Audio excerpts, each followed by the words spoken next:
Well, I'm John Pinheiro. I'm Assistant Professor of History at Aquinas College right here in Grand Rapids. I'd like to welcome you to the Early Presidents panel. We're going to be hearing about a Mason, a man who read his Bible and another who edited his own, and a Princeton graduate, an explosive combination if there ever was one. Not referring to our panelists, of course, but to George Washington, Thomas Jefferson, James Madison, and Abraham Lincoln. I approached the study of religion and the early presidents from two different vantage points. First, I'd call it from the outside looking in, as someone who's done research, not so much on the religion of presidents themselves, but on how people's religious views affect their opinion of a president's foreign policy or domestic policy. And speaking of American exceptionalism, particularly of the United States' the place of the United States' role in history, and the belief that the United States and that role has been guided by a wise and divine providence.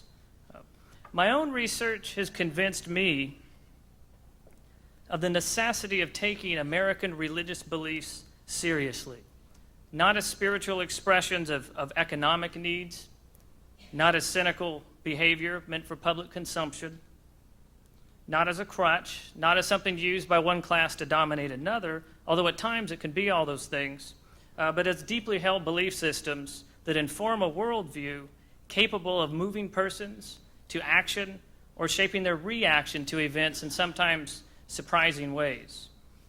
Until about 15 years ago, it was fashionable among scholars to emphasize economics or ideology or perhaps the different aspects of the Enlightenment heritage of the United States when it came to talking about the shaping of the politics and culture of the early republic, and that resulted in the de-emphasis of religion. And where religion was studied, it was compartmentalized into biography or perhaps a monograph on a particular denomination or faith.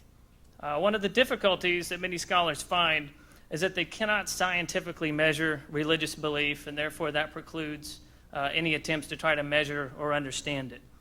But thankfully, over the past 15 to 20 years, there's been a resurgence in the serious study of religious history in the early republic.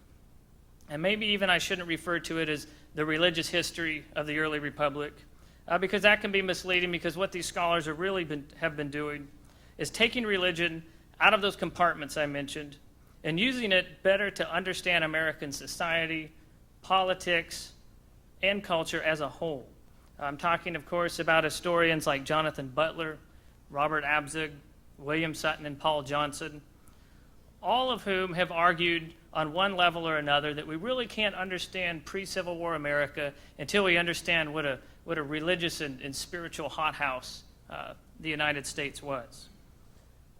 Well, I also approach religion in the study of the religion of presidents from the inside looking out, as someone who for 3 years edited the presidential correspondence of the papers of George Washington at the University of Virginia. Washington was a man who spoke often of the divine architect or the grand ruler of events, but never of Jesus Christ. Now, he attributed goodness to this ruler. He encouraged other people to be religious. He valued the place of religion in society and its role in preserving public order. But he was as likely on a Sunday at Mount Vernon to go horseback riding as he was to go to church. The definitive work on Washington's religion has been that of Paul Bowler in George Washington and Religion, which was published over 40 years ago. And he portrayed Washington as a deist and really more stoic in his beliefs than Christian. And the fact is that Washington was so private in his religious beliefs that even his own relatives in the 19th century, as they tried strenuously to defend his orthodoxy, couldn't find any proof of that in his writings. But Washington was not the only man, the only private man, I should say, private in his religion, that is, among the founders. Jefferson also closely guarded his religious beliefs, although he was given to much more introspection and speculation than was Washington. But even his own family didn't know about his editing of the Gospels until after his death. Jefferson's protege, Madison, was quite open with his religious views, but very adamant that the proper and only role of government when it comes to religion should be to preserve its free exercise. Perhaps the most straightforward, the most vocal about his faith, the one of the four presidents we'll be hearing about today, about who we know the most, about whose religious views we know the most, would be Abraham Lincoln. Clearly, in my view anyway, the one whose faith could be characterized most easily as Christian by any traditional definition of the word. And so to participate in this ongoing debate on religion in the early republic, and specifically on religion in the early presidents, we have four fine scholars with us here today, a truly ecumenical panel, and I mean by that we have political scientists and historians both. Each panelist is going to be giving their formal presentation of about 15 minutes, no more than 15 minutes. And when all are finished, I'll then invite the panelists to question each other quite briefly, and then we'll put questions to the audience. Our first speaker is Gary Scott Smith. Professor Smith chairs the History Department at Grove City College and coordinates the Humanities Corps there, where he has taught for 26 years. Professor Smith holds a Master of Divinity from Gordon Conwell Theological Seminary and a PhD from Johns Hopkins University. He is the author or editor of 6 books and numerous scholarly articles and chapters and monographs. He's currently working on a book entitled Faith in the Presidency, Religion, Politics, and Public Policy from George Washington to George W. Bush, from W to W, as it were. Professor Smith will be speaking on the faith of George Washington. Professor Smith?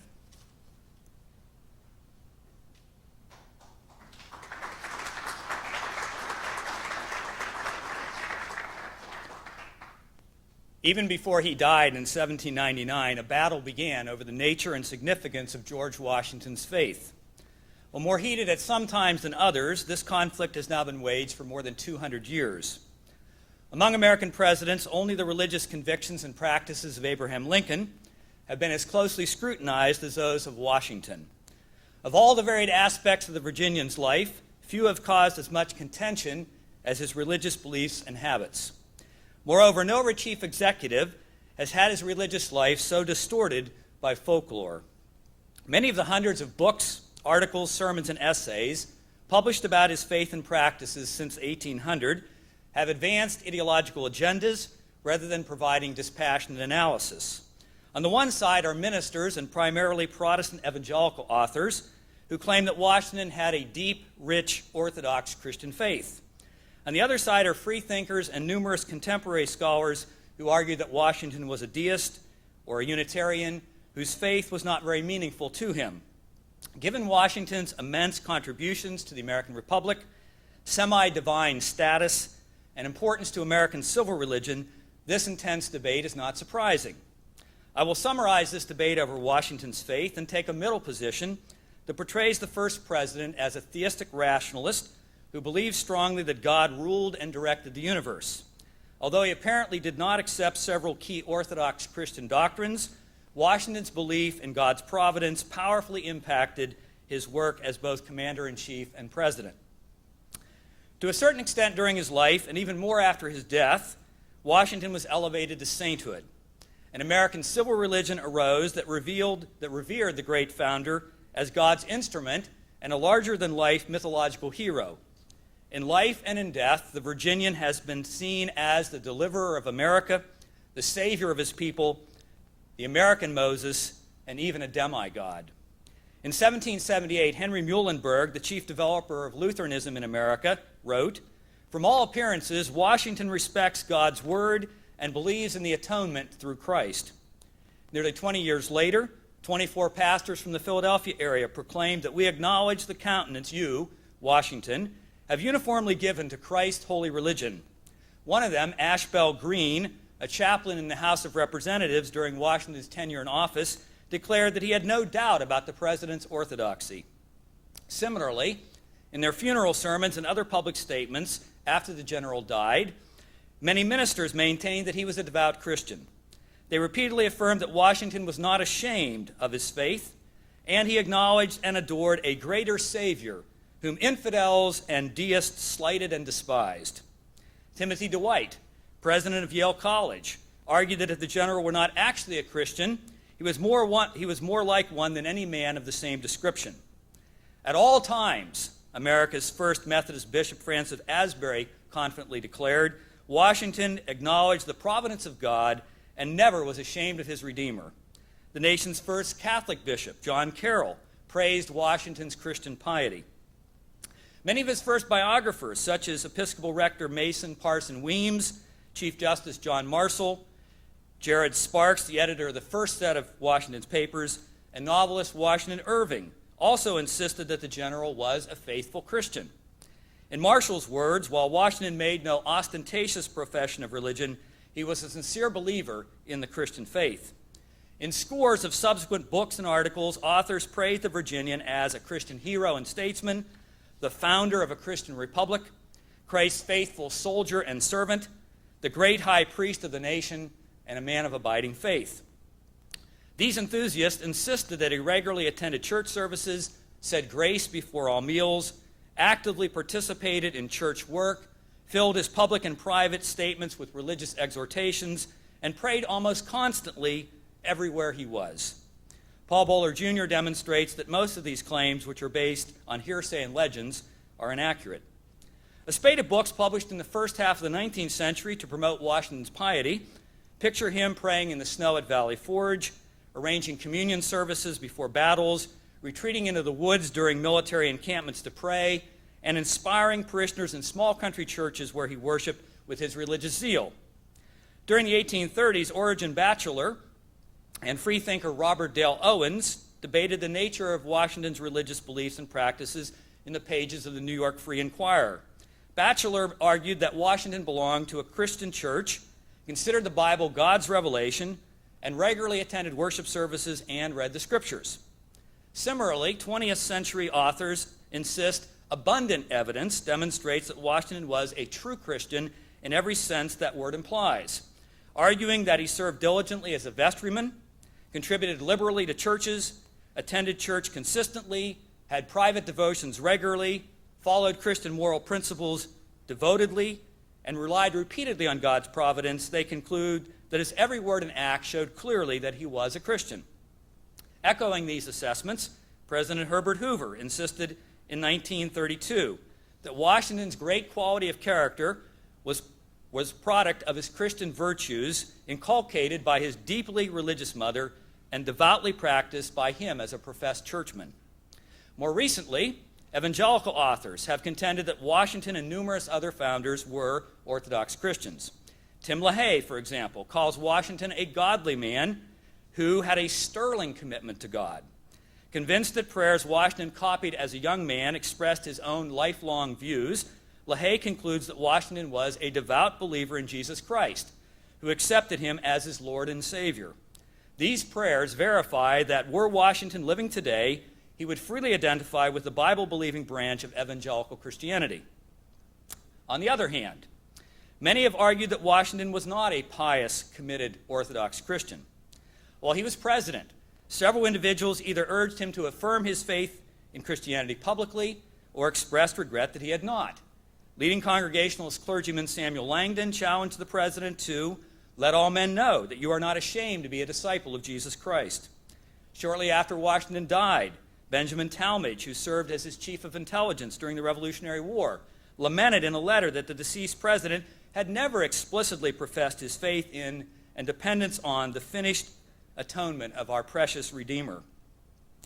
In his debate with Batchelor in the 1930s, Owens maintained that Washington had not left behind him one word to warrant the belief that he was other than a sincere deist. Bishop William White, who supervised the 3 Episcopal parishes in Philadelphia, admitted that he could not recall any fact that would prove that Washington believed in the Christian revelation except that he constantly attended church. Many contemporary scholars argued that Washington's faith was not very deep or meaningful. Douglas Freeman asserts that Washington did not find any rock of refuge in religion and claims that the warmth of faith expressed in his Revolutionary War circulars belonged more to his speechwriters than to him. Others maintained that his interest in religion was perfunctory and that he lacked personal religious faith, evident in the fact that he always referred to providence or other unrevealing terms. Washington's practice of Christianity was limited and superficial, Barry Schwartz argues, because he was not a Christian. In the Enlightenment tradition of the day, he was a devout deist, just as many clergymen who knew him suspected. John Alden contends that Washington's resignation as a vestryman and refusal to take communion after the Revolutionary War indicated that he was no longer a faithful Episcopalian. Richard Perard and Robert Linder argued that Washington was ambivalent toward Orthodox Christianity, attending church sporadically, listening courteously, but participating little in the life of the local church. He was notorious for not kneeling to pray in public worship and never discussed having a personal relationship with Christ. David Holmes asserts that with only a few exceptions, Washington's public communications on religion seem clearly to display the outlook of a deist. Paul Bowler contends that to Washington, God was an impersonal force and insists that he never experienced any feeling of personal intimacy or communion with God. Determining what Washington actually believed about religious matters is very challenging because, as was indicated, he rarely confided his deepest thoughts on or emotions on any subject in his diary or in letters to friends. Moreover, as Gary Wills explains, by inclination and principle, he shied away from demonstrations of piety. Nevertheless, Washington's statements and actions indicate that he firmly believed that God ruled the universe and especially watched over the United States. Judged by the standards of the second half of the 18th century, Washington was fairly religious. His support for military chaplains and religious services, patterns of church attendance, attitudes towards worship, and views of the Bible, prayer, God, Christ, salvation, and life after death all help substantiate this claim. Before the Revolution, Washington read services for his troops on Sunday when no chaplains were available. As the commander-in-chief of the Continental Army, he recruited chaplains for his troops, required officers to attend Sunday worship, and held Thanksgiving services after victories. Prior to the Revolution, Washington attended church about once a month, but he worshiped more frequently during times of crisis. During his presidency, he attended church almost every Sunday. According to contemporary accounts, Washington worshiped devoutly. While the subject is debated, the best evidence indicates that Washington did not take communion after the Revolutionary War began. While some claim that Washington read devotedly and prized supremely the Bible, several factors, including the inventory of books at Mount Vernon, suggest the Virginian was not an avid reader of Scripture. His public statements and private letters contain few references to scriptural passages or to studies of the Bible.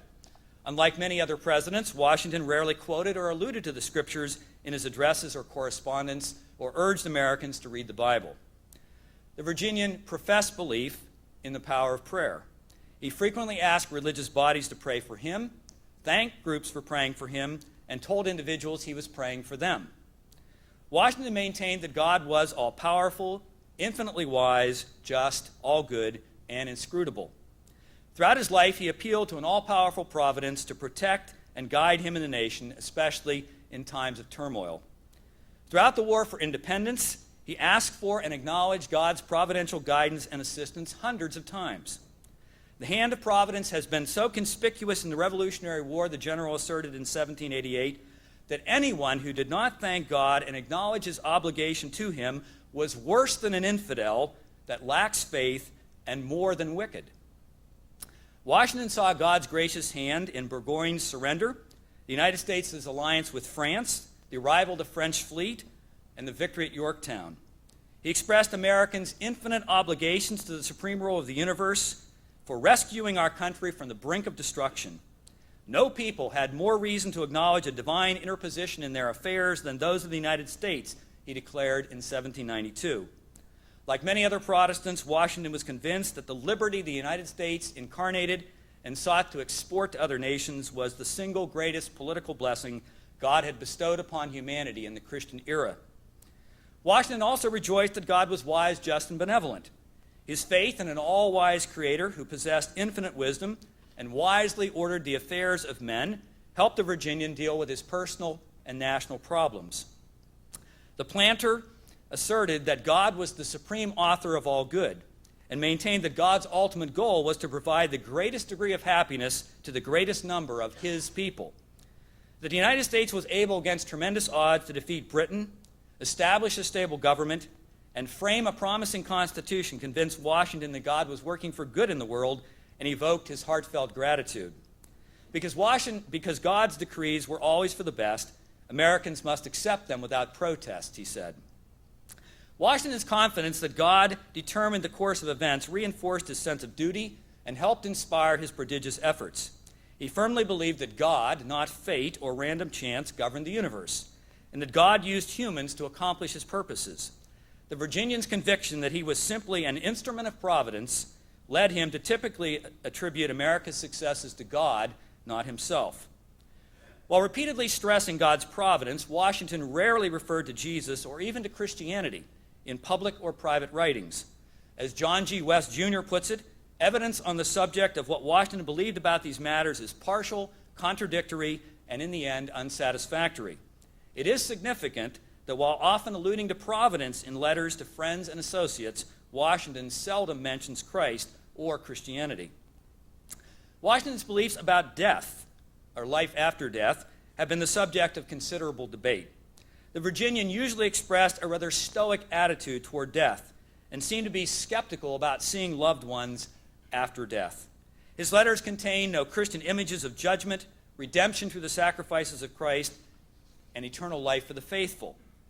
On the other hand, Washington rejected the concept of annihilation and did believe in a type of life after death. On his deathbed, he did not pray, request God's forgiveness, express fear of divine judgment or hope of an afterlife, or call for an episcopal rector. Peter Enriquez argues that Washington lived and died as if he were more interested in attaining secular than spiritual immortality. He often stressed the importance of being revered in life, lamented in death, and remembered with honor in history. Washington also never clearly expressed his views on the Christian concept of salvation.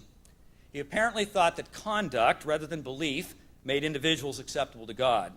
He told a friend that he constantly strove to walk a straight line and endeavored to properly discharge his duties to his Maker and fellow men.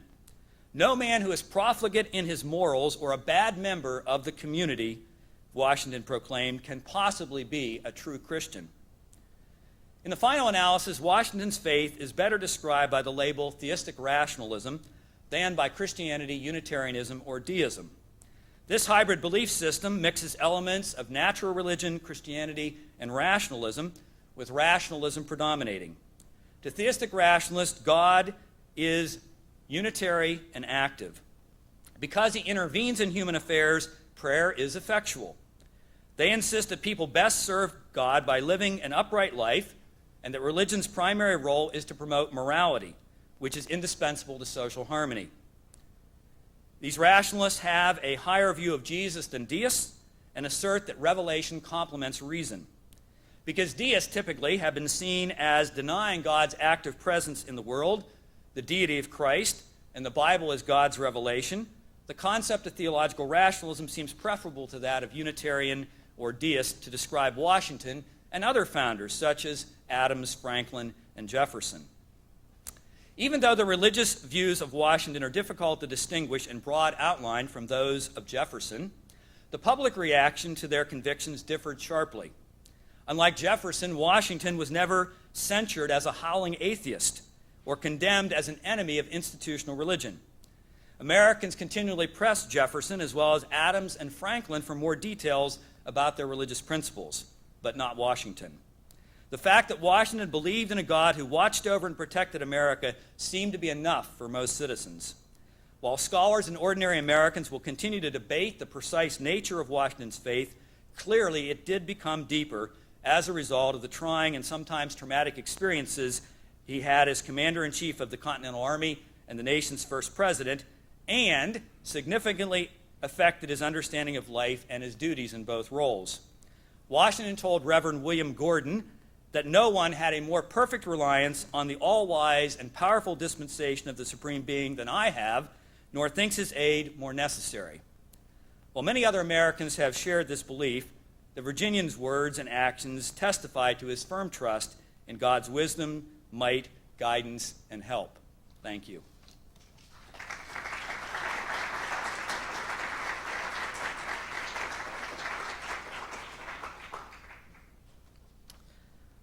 Our next speaker is Thomas Buckley, who is professor of American Religious History at the Jesuit School of Theology in Berkeley and the Graduate Theological Union in Berkeley, California, where he teaches, among other things, a course on church and state in the United States. He received his doctorate in 1973 from UC Santa Barbara. Before moving to Berkeley in 1996, he taught for 22 years at Loyola Marymount University in Los Angeles. His research and writing has mainly focused on the history of church-state relations. His first book was entitled Church and State in Revolutionary Virginia. His most recent book, The Great Catastrophe of My Life, Divorce in the Old Dominion, is a study of legislative divorce in its legal, social, and religious contexts. Currently, he is writing a study of the efforts to understand and implement Thomas Jefferson's Statute for Religious Freedom. His talk is entitled Thomas Jefferson and the Myth of Separation.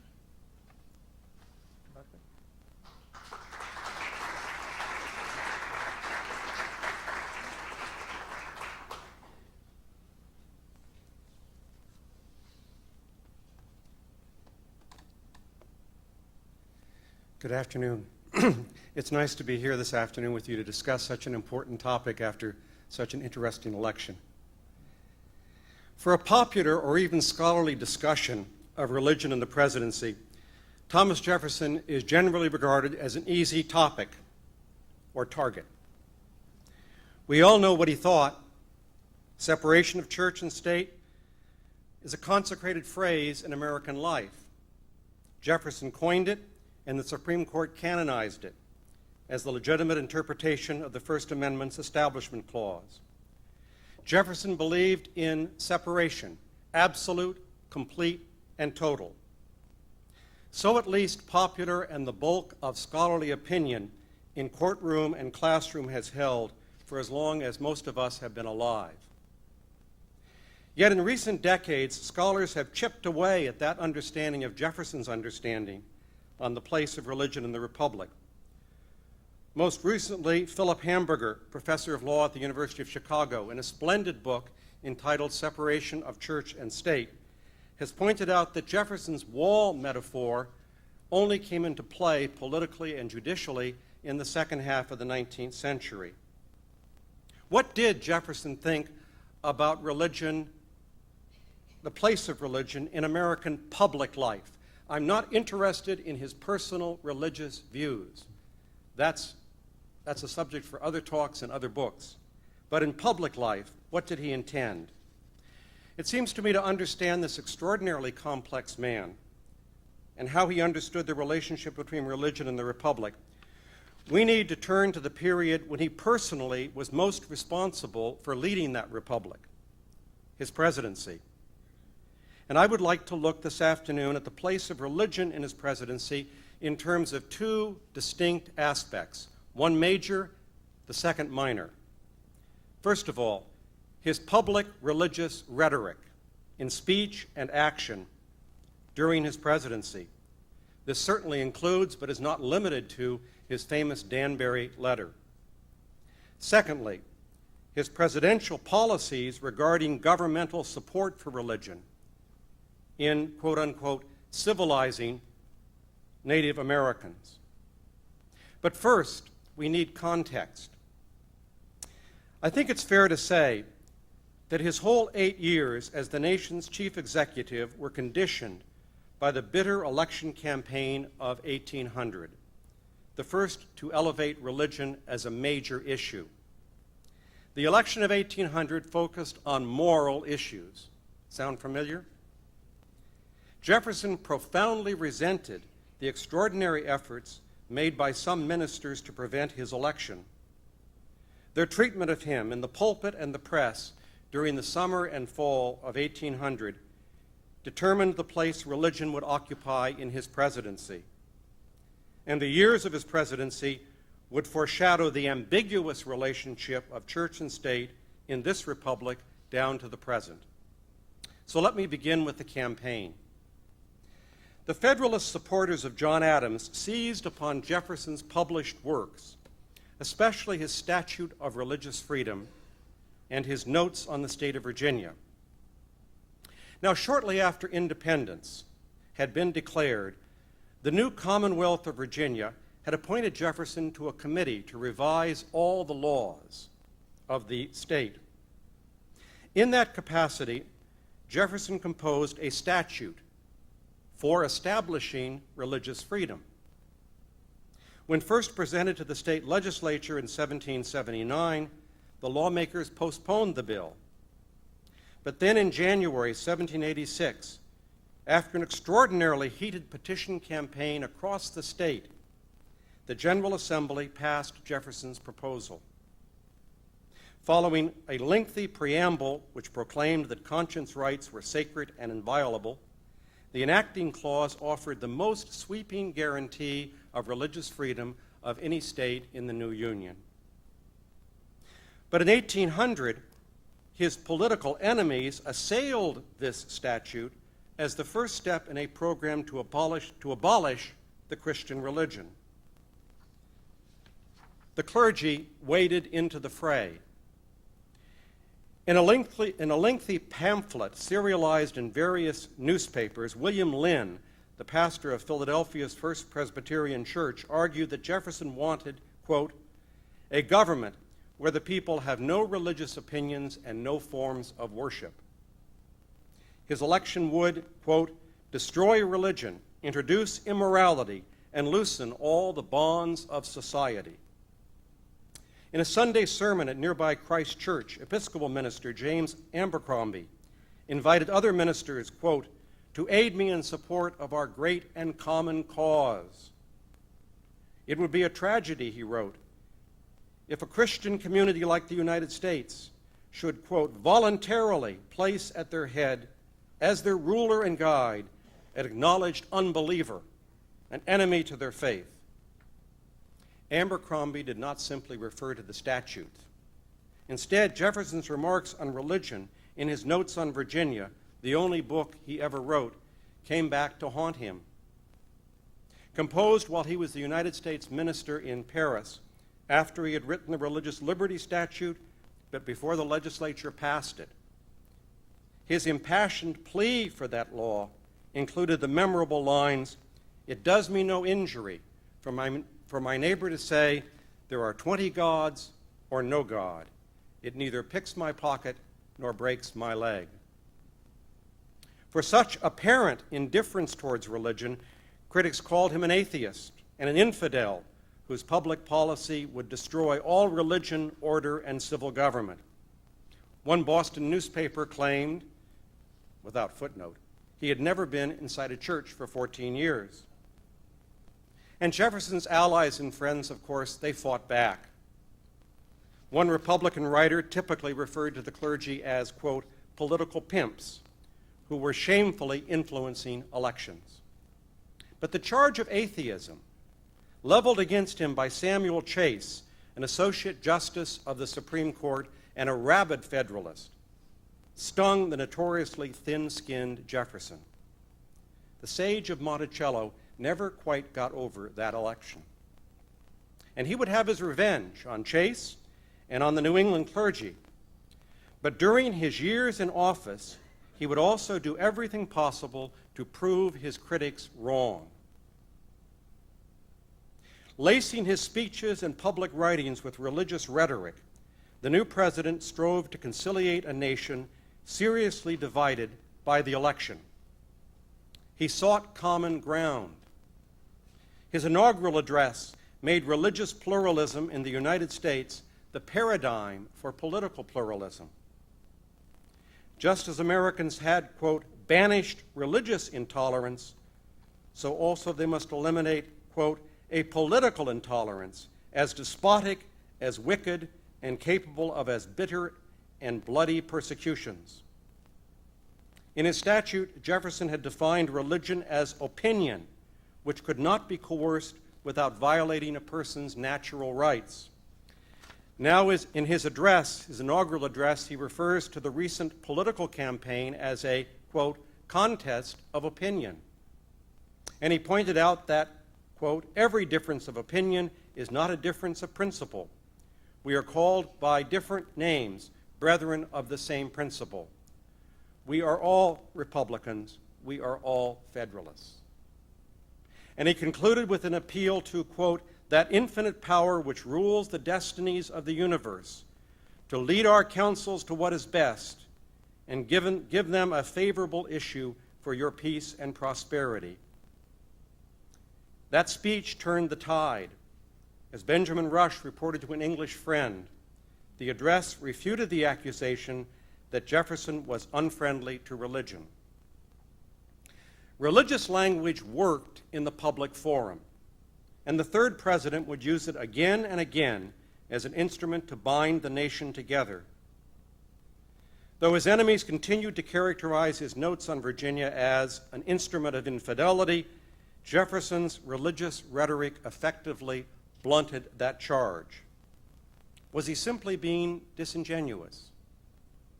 Consider his previous work, a belief in a providential God who is personally concerned for his creation permeates the doctrines he crafted for the colonies in revolt. Moreover, his views on church and state were far more complex than some historians and judges have recognized.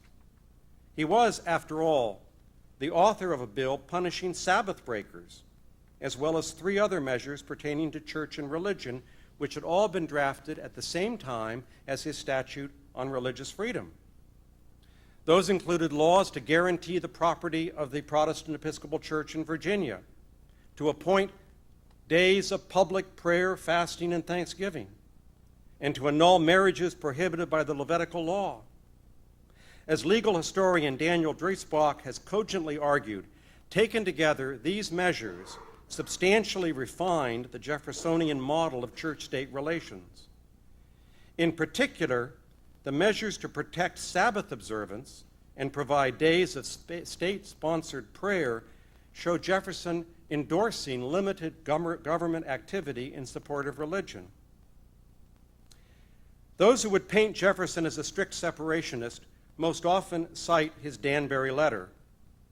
Early in 1802, Jefferson drafted his famous Wall of Separation letter to the Danbury Baptist Association in Connecticut. Though ostensibly a private document, he knew it would be quickly circulated. The Baptists had written to congratulate him on his election and applaud his opposition to the alliance between church and state under the authority of the Constitution. Such an alliance was precisely what they objected to in Connecticut. Jefferson responded, as he explained to his Attorney General Levi Lincoln of Massachusetts, with one eye cocked on New England's Federalist clergy who had fought his election and still enjoyed a system of tax support. He knew his Danbury letter would offend them, but he told Lincoln, quote, "The advocate of religious freedom is to expect neither peace nor forgiveness from them." On New Year's Day, he had written to his son-in-law, John Epps, that he hoped to win back all the New England states to their ancient principles, always accepting the real monarchists and the priests, who can never lose sight of the natural alliance between the crown and the mitre. Jefferson had originally planned to use the Danbury letter to state his reason for not following the example of Washington and Adams in issuing prayer proclamations, but he postponed that election until his second inaugural address. His position on the president's proper responsibilities was integrally related to his conviction that the federal government's powers were strictly limited.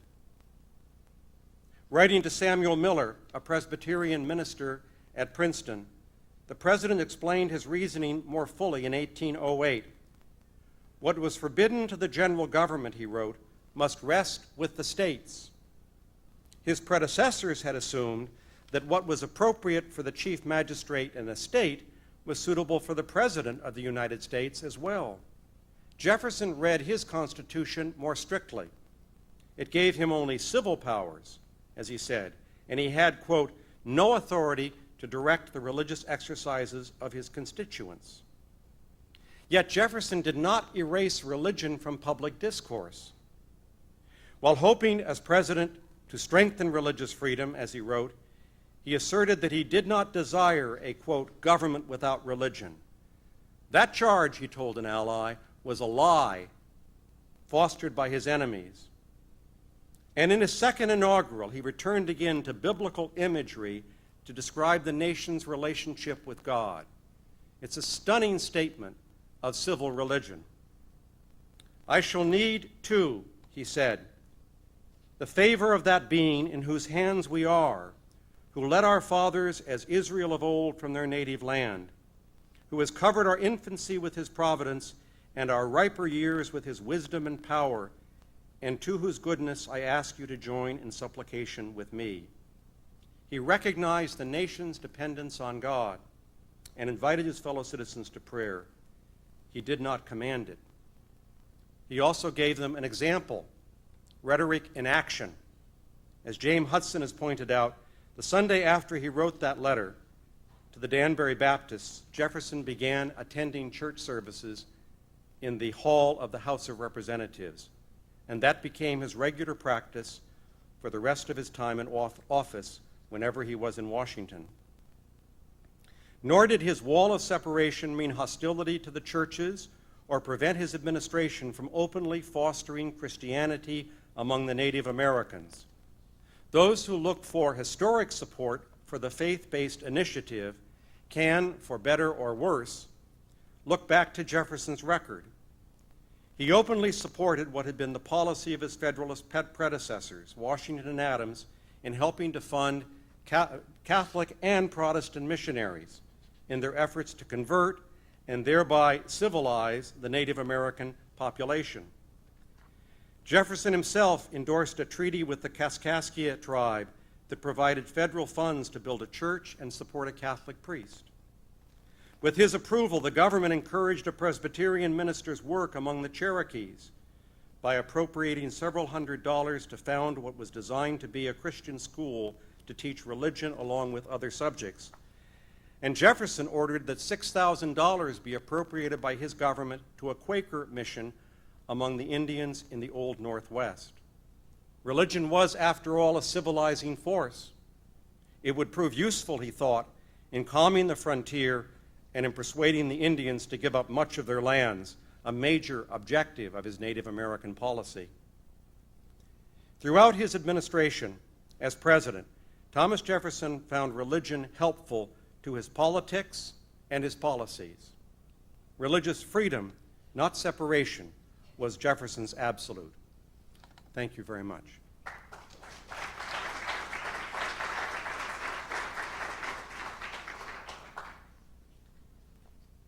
Our next speaker will be Philip Munoz, who teaches public law and political philosophy at North Carolina State University.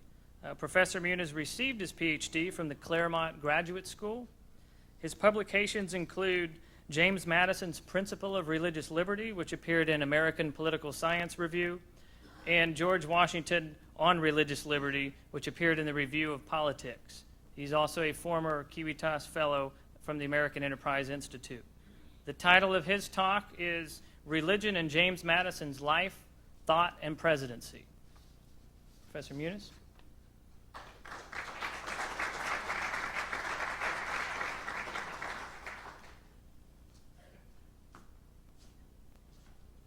Thank you. Good afternoon. Let me begin by thanking Professor Roselle and Gleaves Whitney for this fabulous group of panels they have. And let me begin by commending the two papers presented before. Those, having written both on Washington and Jefferson, those were quite nicely done. Was James Madison a Christian? Was his political thought grounded upon traditional religious belief? Did he seek, to borrow a phrase from Thomas Jefferson, to erect a wall of separation between church and state? I'd like to discuss these questions with you through a close examination of Madison's writings. I shall begin with a discussion of the role of religion in Madison's life, and then proceed to examine Madison's views on religion in American public life and his position regarding the proper relationship between church and state. The nature of James Madison's religious beliefs has long confounded scholars. Some find his writings to reflect God-fearing Christianity. His major 19th century biographer, William Reeves, for example, claims that on Christian doctrinal points, Madison is a model of orthodoxy and persuasion. Other scholars disagree. Irving Brandt, the major 20th century biographer of Madison, concluded that Madison adopted, I'm quoting, a quiet unorthodoxy, differing more in manner than in matter from the housetop shouted heretical deism of Jefferson. That is, Madison, like Jefferson, was a deist. This disagreement results in part from the fact that after 1776, Madison wrote almost nothing about his personal religious beliefs. All we know for certain are basic facts pertaining to Madison's religious life. His father was a vestryman in the Episcopalian Church, or the Anglican Church at the time. His mother was a devout Anglican. Madison's parents had him baptized in the Church of England. He received much of his primary education from his paternal grandmother, who was remembered as a pious Christian as well as an intellectual. After age 12, most of Madison's education was guided by Scottish ministers. At Princeton, he was mentored by the great Reverend John Witherspoon. He passed examinations in English, Latin, Greek, and New Testament Bible. After finishing his college requirements at Princeton, in only 2 years, Madison completed 6 months of graduate studies, and those studies included theology and the study of Hebrew. He and Dolly were married by an Episcopalian priest in an Episcopalian ceremony. Madison appears to have preferred Episcopalian services his entire life, though interestingly, he never went into the Episcopalian Church in full communion, and he never identified himself as an Episcopalian. According to James Hudson, a librarian, one of the librarians of Congress, Madison was not conscientious about attending church services while he was a congressman in the 1780s and 1790s. But when he was president, Madison followed Jefferson's example and attended services with the local congregation and in the hall at the House of Representatives. At the end of his life, Madison was buried according to the Book of Common Prayer. Speculation about Madison's interior faith, as opposed to these outward actions, and it's important to realize that all we can do is speculate about his interior faith, necessarily centers on the few revealing statements that Madison did write. His youthful correspondence with his good friend and Princeton classmate William Bradford suggests that the young Madison believed in an afterlife and was favorably disposed to religion. In 1772, Madison wrote to Bradford that in addition to their accomplishments here on earth, I'm quoting, "A watchful eye must be kept on ourselves, lest while we are building ideal monuments of renown and bliss here, we neglect to have our names enrolled in the annals of heaven." But such statements simply ceased to exist after 1776. We do have a few brief passages from private letters written after he retired from public life. These reveal a more detached, philosophical Madison, who neither affirms nor denies the existence of God or the afterlife. To take one example, in a letter to Frederick Beasley written in November 1825, Madison suggests that philosophical reasoning can lead to two possibilities to explain the existence of the world: that the world is eternal and existence is produced by an infinite series of cause and effect, and that the world was created by, and I'm quoting, "an invisible cause possessing infinite power, wisdom, and goodness." Between these two alternatives, Madison says, all philosophical reasoning on the subject may perhaps terminate. Did Madison's philosophical speculations then ultimately lead him to embrace religious faith? The evidence from his personal writings does not lead to a definitive conclusion. Madison's natural theology suggests that he certainly was not an atheist. He never intimates that reason disapproves of God's existence. Yet it also does not definitively confirm a firm belief in the precepts of Christianity or any sectarian religious faith. Regardless of these personal views, Madison certainly embraced theological assumptions in his public arguments. The Memorial and Remonstrance, his most developed articulation in defense of the right of religious liberty, assumes a fundamental theological starting point, and this is a point that many commentators simply overlook. Madison begins that religion, or the duty which we owe to our Creator in the manner of discharging it, can be directed only by reason and conviction, not by force or violence. He continues, that religion, then, of every man must be left to the conviction and conscience of every man, and it is the right of every man to exercise it as these may dictate.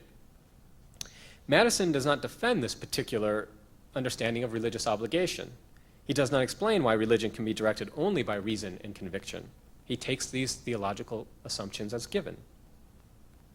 The memorial's argument thus assumes that a creator exists, that this creator is attentive to our interior beliefs. It assumes, moreover, that this providential deity favors a particular sort of worship, free and voluntary worship, that reflects the individual's interior convictions. The God of the memorial does not recognize religious duties discharged on account of force or violence. The memorial does not say whether God requires specific rituals or actions, but if he does, what is most important is that they are performed with a sincere and authentic belief.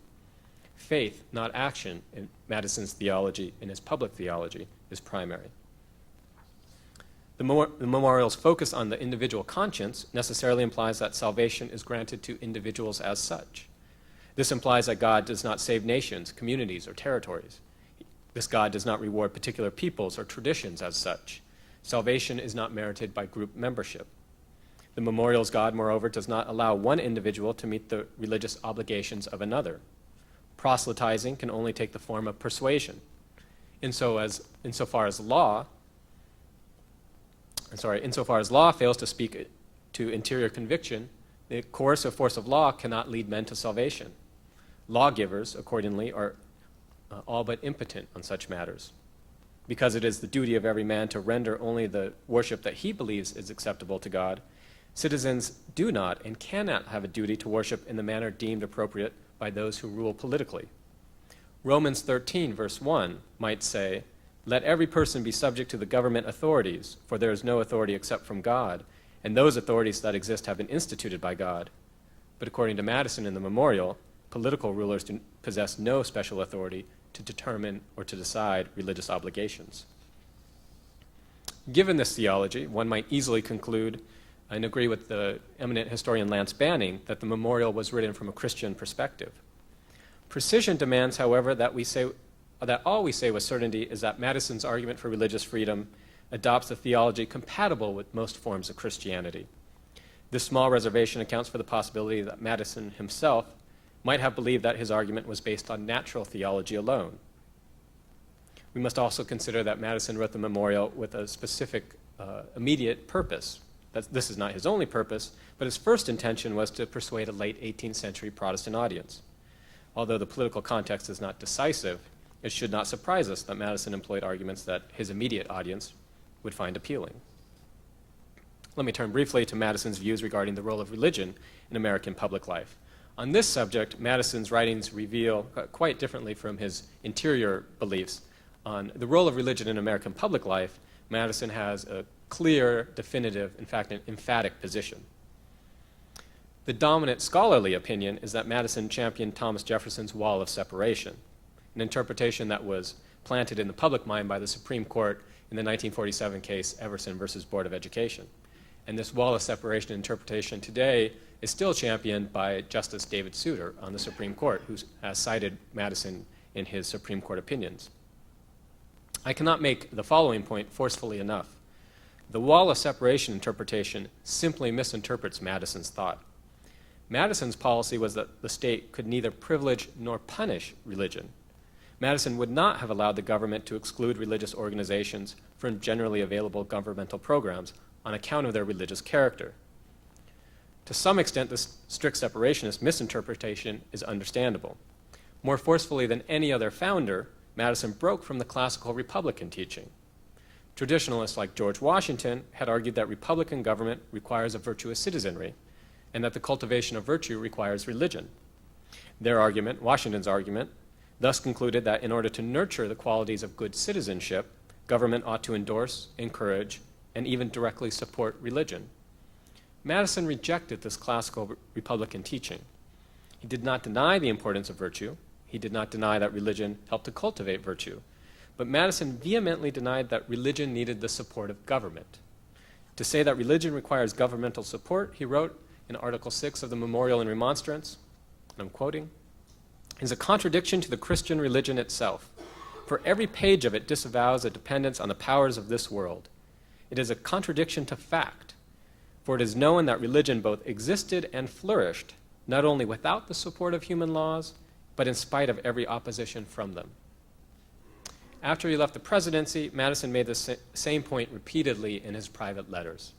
To take just one example, in 1822, Madison wrote the following: "We are teaching the world a great truth, that governments do better without kings and nobles than with them.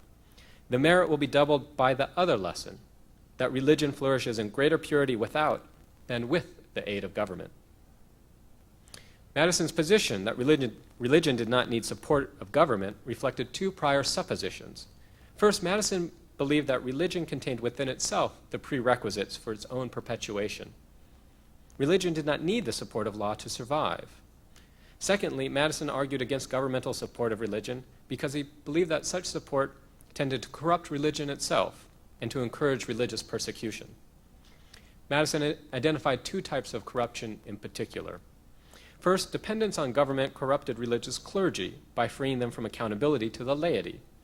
Madison believed that when clergy are dependent on voluntary contributions for their income, they are more likely to be accountable, and more accountability leads to better ministers.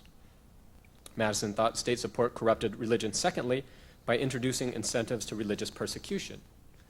Without state funding, religious ministers would face competition from clergy of other sects for voluntary contributions. When there's religious pluralism, some form of competition was inevitable. But Madison thought that state funding encouraged a harmful type of competition. Instead of directly appealing to the laity to secure voluntary contributions, clergy funded by the state would be more likely to attempt to protect their position through non-market means, such as state regulation or even legal constraints on minority sects. Connection with and dependence on state encouragement on the state encouraged government-supported religions to use the power of the state to curb religious dissent. State funding of religion thus inevitably introduced, in Madison's phrase, the diabolical, hell-conceived principle of persecution. You could say Madison's criticism of establishments was the same type of criticism that proponents of charter schools have of teacher unions. Because religion did not need government support, and because such support was bad for religion, Madison counseled a formal separation between church and state. So let me try to conclude here. If one bedrock principle guided Madison's position, it was his commitment to individual liberty in matters of religious faith. His individualism is clearly reflected in the theology assumed by the Memorial and Remonstrance. Responsibilities to our Maker belong to the individual alone and must be fulfilled with a clear conviction and conscience. Madison recognized and sought to defend, accordingly, the individual's right to the free exercise of religion. This right, he believed, prevented the state from adopting policies that unfavorably targeted or disfavored religion as such. Madison would not agree with today's strict separationists or those who champion the wall of separation interpretation of the Establishment Clause. But Madison would also disagree with those today who call for an official religious presence in American public life. Madison sought, not always successfully, to privatize religion. He acknowledged that religion can play an important role in public life.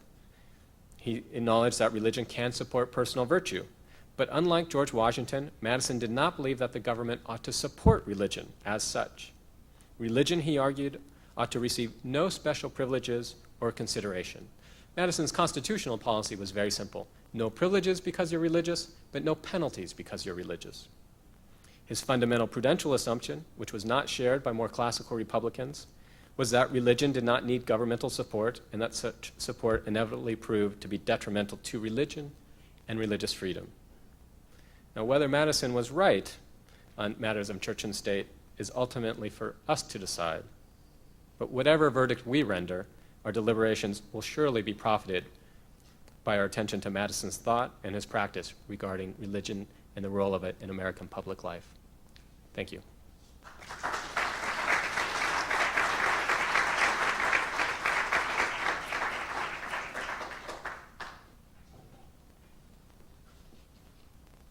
Our final speaker is Lucas Morel, Associate Professor of Politics at Washington and Lee University in Lexington, Virginia. He holds a PhD in political science from Claremont Graduate School. He's also the member of the Scholarly Advisory Committee for the Abraham Lincoln Bicentennial Commission and a board member of the Abraham Lincoln Institute and the Lincoln Studies Center at Knox College. Dr. Morel is the author of Lincoln's Sacred Effort, Defining Religion's Role in American Self-Government, and most recently, the editor of Ralph Ellison and the Raft of Hope, A Political Companion to Invisible Man. His articles have appeared in the Los Angeles Times, the Christian Science Monitor, and First Things. The title of Dr. Morel's talk is Lincoln's Political Religion and Religious Politics, or What Lincoln Teaches Us About the Proper Connection Between Religion and Politics. Dr. Morel?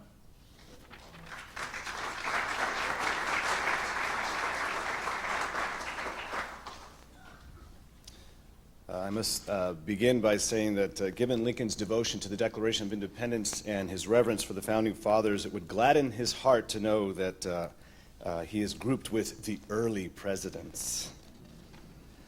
Much of the debate over Lincoln and religion centers on his faith, or lack thereof, with scholars and laymen alike arguing for or against Lincoln's Christianity in a way that I believe virtually eclipses what Lincoln would have seen as a more important issue. How should religion inform politics, especially in a self-governing regime? What can we learn about Lincoln's political appeal to and use of religion that teaches us its proper role in Republican government? First, as a successful republic requires a moral or self-controlled people, Lincoln believed that religion could help moderate the excesses of passion and self-interest in the community. As a means of achieving this social order, Lincoln promoted support of the Constitution and reverence for the laws to become what he called the political religion of the nation. Lincoln believed that the perpetuation of free government, the free government established by the American Revolution, depended on this almost sacred law-abidingness, and he called on both politician and preacher to promote this political religion. Second, while the political uses of religion seemed to predominate in Lincoln's politics, he never forgot that religion existed for a higher purpose than supporting government. Lincoln, in other words, did not confuse the political utility of religion with religion's true aim, which was to connect men to their maker, not men to their government. Which is why I believe he accommodated the religious expression of the American citizenry through various public acts. For example, in 1862, he issued an order for a Sabbath observance, quote, by the officers and men in the military and naval service, end quote. In 1861, he recommended that Congress appoint and pay for hospital chaplains. He also protected the religious freedom of Southerners generally from overly zealous Union generals who in some instances had undertaken to govern churches in the South. Last, Lincoln issued at least 10 executive proclamations of local and national days of fasting, thanksgiving, and prayer. So regardless of Lincoln's own personal religious beliefs, as a politician, he spoke and acted so as to preserve the legitimate sphere of action for both government and religion. Third, Lincoln noted, however, that religion was not all sweetness and light for America. He concerned himself as well with the detrimental effect that religious extremists could have on free government, as exhibited in his day by some moral reform movements that promoted temperance and abolition. Some of these reform societies tended to approach their causes with a self-righteousness that allowed little room for discussion and hence posed a threat to the deliberative processes of self-government. In them, he saw a religious character that could lead to excesses adverse to constitutional government, namely theocratic absolutism, which would undermine a regime based on public deliberation as opposed to theological litmus tests. This is seen most clearly in his 1842 speech to the Springfield, Washington Temperance Society. Lincoln's genius was displayed in his preaching and practice of a political religion and religious politics that preserve the respective domains of both religion and government. But today I'm going to focus on the greatest example of Lincoln's religious politics, which was his second inaugural address. Beginning his second term as president, Lincoln delivers a 4-paragraph reflection on American theodicy, the problem of evil, specifically slavery, in God's providence. Where the original draft of the Gettysburg Address contains no direct reference to God, the second inaugural address places God's purposes in the Civil War front and center. Lincoln interprets how the war had progressed under both human and divine intention and action, and where the Almighty may yet direct its consummation. Significantly, the address shows the extent to which Lincoln sees the reason and religion of men fall short in averting a civil war. In a telling demonstration of Republican statesmanship, under the providence of God, Lincoln ironically uses both reason and religion to deliver the lesson. Foremost in his mind was uniting a divided nation. Only a common understanding of the war could ensure a lasting peace. Lincoln showed how both the war and emancipation came to the country despite the initial intentions of either side in the conflict. Another power must be at work, and Lincoln returned the country to that other higher power in hopes that a common national humility before the Almighty would help Americans both North and South to fix what they had broken. After a brief opening paragraph that explains why there's no need for an extended address like his first inaugural address, Lincoln devotes the remaining 3 paragraphs to an explanation of the Civil War, how it began, and what must follow its conclusion. In the second paragraph, Lincoln states that at his first inauguration, no one, North or South, Unionist or Secessionist, intended a civil war. Thus, neither North nor South was initially culpable for a war that would cost so much in blood and treasure. But something proved more important than avoiding war. For Lincoln as president, saving the Union, initially without war, through the words of the first inaugural address, was the goal. But eventually he would accept war rather than let the Union perish. For insurgent agents, as Lincoln put it, and not the South or Southern legislatures, for them to destroy the Union without war through words of their own, through negotiation, was the initial priority. But they would soon make war rather than let the nation survive. But despite separating the combatants into saviors and destroyers, paragraph 2 closes with the statement of the war's arrival, that famous, "and the war came." It was not a judgment of its earthly cause by linking the start of the war with a guilty party. This was not the time to foster sectional animosities. Lincoln's demonstration in paragraph 2 of the failure of men's reason to avert the war will now be followed by a demonstration in paragraph 3 of the failure of their religion to do the same. Paragraph 3, the key paragraph of the speech, begins with his first reference to slaves, the issue that needs explaining as the war nears its conclusion. He now says that slavery somehow was the cause of the war. Insurgents sought to bolster slavery's hold on the U.S. even by war, while the federal government only sought to restrict its extension. But emancipation surprised both sides. It was a triumph more, quote, fundamental and astounding, end quote, than either side had intended. So, neither side intended the war or the abolition of slavery, but both cataclysms took place anyway. What else needs to be explored? The ways of providence in American history. Here, Lincoln's God talk begins in earnest. Lincoln observes that both sides read the same Bible and pray to the same God. Implication? No war should have been started, since both sides should have viewed the cause of the conflict in the same way, God's way. No such luck. Lincoln notes that despite their common faith in God, each invokes his aid against the other. Lincoln now pauses to comment on the audacity of invoking God's help to enslave others. Here's his quote. "It may seem strange that any men should dare to ask a just God's assistance in wringing their bread from the sweat of other men's faces. But let us judge not, that we be not judged." The loaded language makes it clear where Lincoln stands. But he asks the nation not to judge those who would dare ask God for help in enslaving others. His quote from Matthew chapter 7, verse 1 shows that the judgment here that is feared is divine. Lincoln seeks to avoid a further reckoning on top of that which may already be working itself out as punishment for the offense of slavery. Lincoln concludes that the Almighty has his own purposes because the prayers of neither side have been answered fully. This conclusion becomes the premise upon which Lincoln bases his theological supposition about the meaning of the war and slavery's passing from the American stage. Lincoln now connects the Civil War and slavery theologically by citing Matthew 18, verse 7.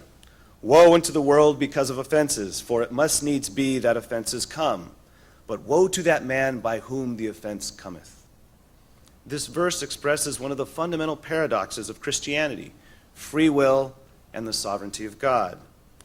Lincoln suggests that although slavery appears to be an offense allowed in the providence of God, the human beings who introduced and maintained it in America are still morally culpable. Lincoln cannot tell this story of the nation at war with itself without bringing God into the fray. The American people need a common understanding of the war, its ultimate and efficient causes, in order to move forward as a unified country. For the imminent termination of the war, to produce the lasting peace he mentions in the concluding paragraph, for the war between Americans really to be over, they must all have the same memory of it, the same history of it. And to Lincoln's mind, the ending of the war must be a just one to produce a peace that endures. Most important, a common view of the justice of the war requires a godly perspective. By his own earlier reasoning, Lincoln has his work cut out for him. For despite the nation's common Bible and God, the American people did not have a common biblical view of slavery. Its justice or injustice was the source of disagreement among Americans that led to the Civil War. Lincoln tries to produce a common view of the war by withholding judgment upon the South alone for the evil of slavery. He supposes that slavery was an offense that came to both Southern and Northern citizens, and one that God now wills to remove through this terrible war which afflicts Americans both North and South. But why should Americans, especially those on the Confederate side, believe this rendering of history? Why should Southern secessionists and former slaveholders now believe that slavery was wrong and thus view the war as a scourge of the Almighty? Because it offers the best explanation for what Americans experienced with regards to the war and slavery. How else to account for a war that no one wanted, and emancipation no one expected? Moreover, if God visited a war upon the U.S. as punishment for the offense of slavery, and slavery disappears by virtue of that war, no American, North or South, can blame the other for the calamity and escape blame himself. Put simply, common guilt means common punishment, and if accepted as such, a common future is possible under God. The last paragraph begins with the most famous line of the address, with malice toward none, with charity for all. Because of the losses suffered by Americans due to war, Lincoln suggests an end to the blame game insofar as it divides Americans into hostile camps. Crudely stated, what Americans broke as a nation, they must now fix as a nation, with God's help. He exhorts them to finish the work that they are in, which means to conclude the war with a Union victory and to heal the wounds of citizen against citizen by caring for the soldier and his family. Lastly, quote, to do all which may achieve and cherish a just and a lasting peace, end quote. Americans must be, quote, firm in the right as God gives them to see the right, end quote.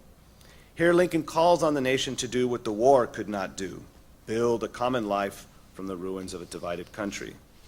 Only as Americans rely upon God and his enlightenment, as he allows them to see the right, does Lincoln believe the battle for union on the field of war can be won off the field and in the hearts of every American. But how can Lincoln encourage Americans to act with firmness in the right? Both sides had read the same Bible, prayed to the same God, but drew opposite conclusions that led to a devastating civil war. What has Lincoln done in his speech to bolster their confidence that they can not only see the right, but also come to a common understanding of it, despite their previous differences of opinion? Well, if anything, if Americans have learned anything from the war and slavery's abolition, it's their inability to produce good on their own. Lincoln hopes to foster a Republican, small r, humility and moderation, born of a renewed reliance upon God that can reconstruct a bitterly divided nation. And so Lincoln starts them with what can be clearly understood from their common Bible and prayers to God, with malice toward none, with charity for all. On their own, Americans would be tempted to harbor malice in their hearts toward their perceived erring brethren and find little incentive to act with goodwill and love toward them. Only by the grace of God will they be able to experience a new birth of freedom as a self-governing people free of the taint of slavery. With 1/8 of the population, now newly freed men, and still greatly concentrated in the South, the task of national reconstruction is made all the more difficult. In addition, if the war is seen as a divine scourge and not an earthly one, then one's hatred of the enemy must dissipate or else be directed toward the heavens. But the believers of a living God, as Lincoln put it, could not permit themselves this option, for they worship a God whose judgments they believe to be, quoting from Psalm 19, true and righteous altogether. This includes the malice Northerners would wish to express against Southerners, and vice versa, as well as that by former slaves toward their former masters. Charity, not malice, must mark their actions toward each other.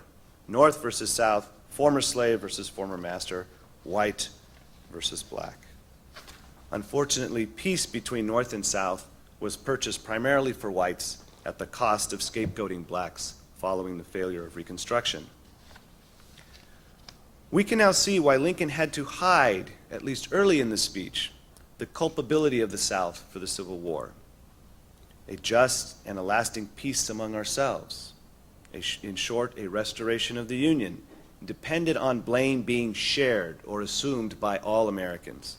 But Lincoln could not ignore the issue entirely, for as he declared at Gettysburg, he intended the American people to experience a new birth of freedom. This meant that Southern secessionists would not be held wholly responsible or solely responsible for causing the war, but it also required that they change their mind about the meaning of America. The Union was now to be what Lincoln always understood it to be in principle, a Union devoted to protecting the equal rights of all of her citizens. It was a bargain of sorts, which Lincoln explained with a rhetoric both political and theological far exceeding any of his public career. Following his second inaugural, Lincoln wrote of his address, "I expect the latter to wear as well as, perhaps better than, anything I have produced, but I believe it is not immediately popular. Men are not flattered by being shown that there has been a difference of purpose between the Almighty and them. To deny it, however, in this case, is to deny that there is a God governing the world. It is a truth which I thought needed to be told, and as whatever of humiliation there is in it falls most directly on myself, I thought others might afford for me to tell it." Through reason and religion, Lincoln shows how reason and religion failed to avert the American Civil War in order to induce the humility that will be needed for the work ahead. What failed to prevent war among Americans must now succeed in order to unite them. For me, to examine Abraham Lincoln's view of religion's role in Republican politics is to learn about American self-government. Understanding the relevance of religion, and especially Christianity, to Lincoln's politics helps us better understand his defense of the American constitutional union as an expression of his faith in God's purposes for himself and his country. Thank you.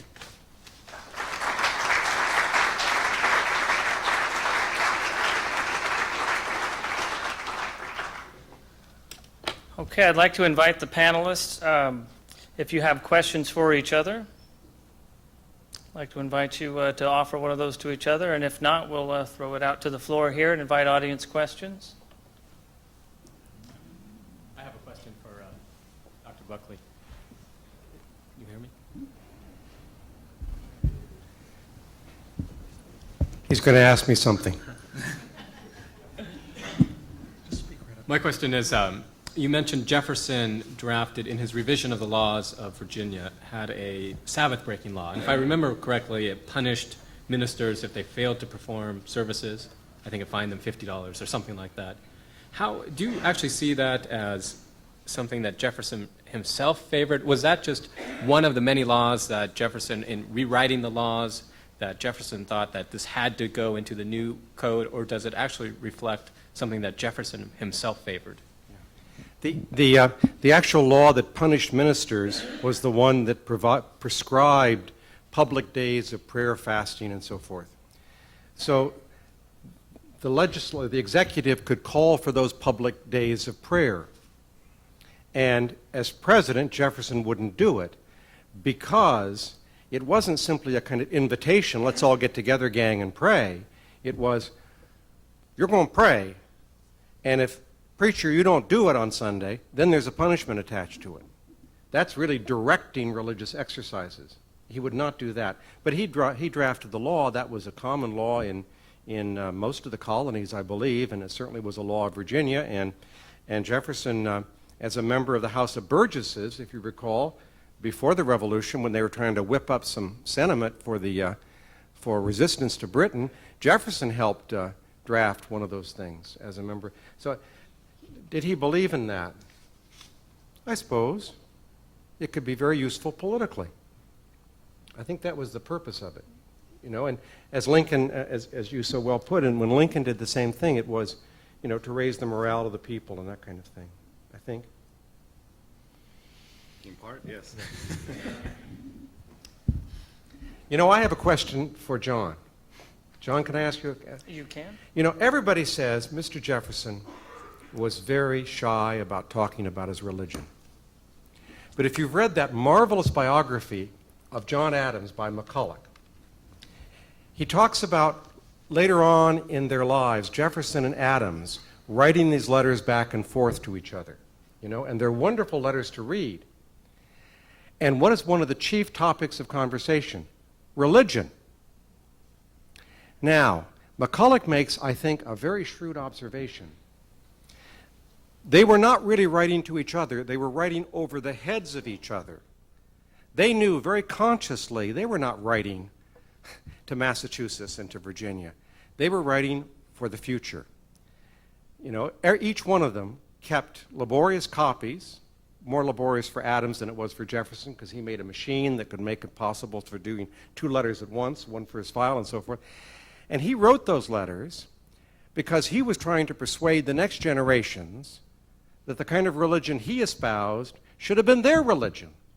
He said, if you recall, about 1820, he said, there's not a young man living in the South today who will not die a Unitarian. Of course, he was never more wrong. But what was often, but you know, it's really funny when you say, well, I don't want to talk about religion, I don't want to talk about religion. It reminds me of that song from the 1920s. Your lips tell me no, no, but there's yes, yes in your eyes. He was always talking about religion, and I think he was out to convert the nation to his brand of religion. Now, John, would you comment on that? Was there a question? Well, I think it's significant, probably, at least in my view, that the letters you're talking about and the quotation you mentioned come from after Jefferson's presidency. And I think, as you mentioned in your talk, he was scarred in some ways by that election. And also, I think it was during that election that he did mention, after a very strained definition of the word, that he could indeed call himself a Christian after being raked over the coals by the Federalist Party. And I think that's pretty significant. And when people talk about, or scholars have discussed Jefferson's privacy, I think that privacy was maintained at least through that election, perhaps. And if anybody else has a comment on that. In many instances, the syllabus that he composed and the so-called Jefferson Bible, he asked people not to share that with others. And so he was conscious that certain things that he said would be misinterpreted, misunderstood. I think he did become more open and less guarded later in his life. And he had trouble pigeonholing his religion. I mean, at one point he says, I'm a sect of one. Many other times he identified himself with Unitarian views and even worshipped with Unitarians. But his views were so idiosyncratic that it was hard to exactly pigeonhole where he was. So I think you're right. For posterity, those letters between Jefferson and Adams were for posterity, but yet he was still somewhat guarded in his religious convictions. And a sect of one is possibly the American way, so perhaps he really did establish his religious faith. Any other questions from the panel? Okay, I think we have time for at least a couple audience questions. Yes? I would like to ask if you didn't think that the early presidents really didn't prattle about their feelings or personal relationships with God so much, but measured their words carefully because they all seemed to feel that God, in his providence, however they looked at it, had blessed the nation and that they were very grateful for the freedom that they had obtained. So it was more of an encouragement or a leadership for people to cherish that because it was God-given. So I think they had a different purpose in their public utterances, perhaps, than maybe we do now. I think we prattle about a lot of things, but I think they were very much more careful. Is that accurate? None of them were evangelicals. Religion for all of them was a private, personal, refined manner. But everybody doesn't have to, not to be evangelical in your approach does not mean you're not religious. It's just a difference. There's a wonderful book about Virginia Anglicanism, which really describes, it just came out a few years ago. I wish I could remember the name of the author, but it's a stunning book, and he makes the point that we have, in America, we have a kind of bias against people who have sacramental forms of faith. The Book of Common Prayer meant a great deal to those people who worship with it every Sunday. And it's not evangelical, but it can be just as meaningful. And all the people that we've talked about for the early presidents all used the Book of Common Prayer. Why did all four of the presidents we talked about go to church regularly while they were in office? Apparently they wanted to set a good example. Apparently they derived help from being there. Why did they all use rather extensive religious rhetoric? Why did they all think that morality was essential to the republic and religion helped sustain morality? I think those were very central convictions to them.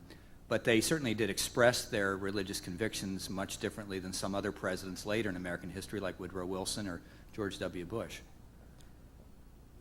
I think it's important to remember that actions speak quite loudly as well. I mean, we concentrate as historians generally on the written word, but of course their behavior in office is important as well. Oh, we can. Well, we've been given extra time by the timekeeper. Hand up, yes, sir. If you could use the microphone, that would be great. I've been given to understand that membership in the Society of Freemasons was very important to the fathers of our country, and I've heard of it especially with the case of Washington. And I understand, in fact, some would say that that was as important to them as church membership or religious expression was.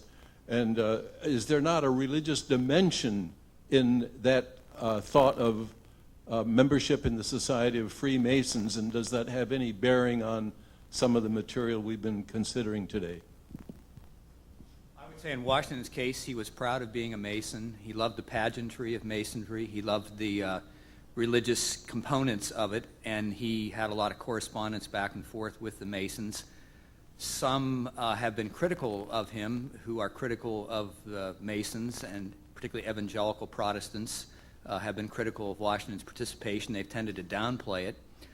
Some scholars think that the tenets of Freemasonry had a pretty significant impact on Washington's religious understanding.